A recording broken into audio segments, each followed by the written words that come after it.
यह कहानी है दो बच्चों की जो एक गांव में रहते थे। बड़ा बच्चा 10 साल का था और छोटा 7 साल का। दोनों हमेशा एक दूसरे के साथ रहते, एक दूसरे के साथ खेलते और एक दूसरे के साथ ही घूमते। एक दिन दोनों खेलते खेलते गांव से थोड़ा दूर निकल आए। अचानक खेलते खेलते 10 साल के बच्चे का पैर फिसल गया और वह कुएं में गिर गया और जोर जोर से चिल्लाने लगा।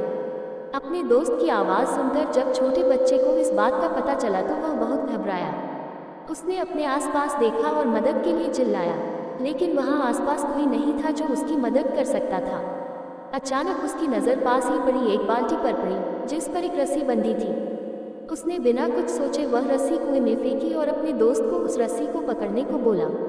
अगले ही पल वह 7 साल का बच्चा उस 10 साल के बच्चे को पागलों की तरह कुएं से बाहर निकालने के लिए खींच रहा था। उस छोटे से बच्चे ने अपने दोस्त को कुएं से बाहर निकालने के लिए अपनी पूरी जान लगा दी। आखिरकार वह बच्चा अपने दोस्त को बचाने में कामयाब हुआ और उसने अपने दोस्त को कुएं से बाहर निकाल लिया। लेकिन उन्हें असली डर तो इस बात का था कि जब वो गांव जाएंगे तो उन्हें बहुत मार पड़ने वाली है। खैर, दोनों डरते डरते गांव पहुंचे और उन्होंने गांव वालों को खेलते खेलते कुएं में गिरने और रस्सी के सहारे छोटे बच्चे द्वारा बड़े बच्चे को बाहर निकालने वाली पूरी बात बता दी।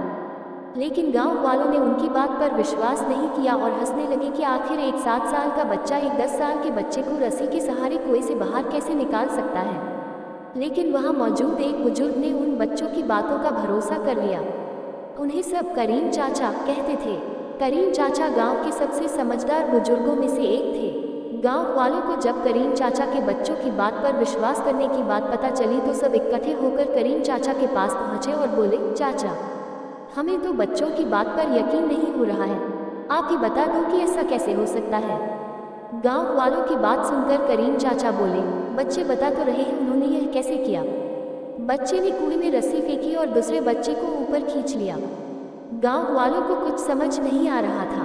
कुछ देर बाद करीम चाचा मुस्कुराए और बोले, सवाल ये नहीं है कि बच्चे ने यह कैसे किया, सवाल यह है कि वह यह कैसे कर पाया।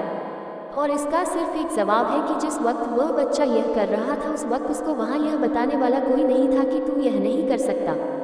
यहाँ तक कि वह बच्चा खुद भी नहीं।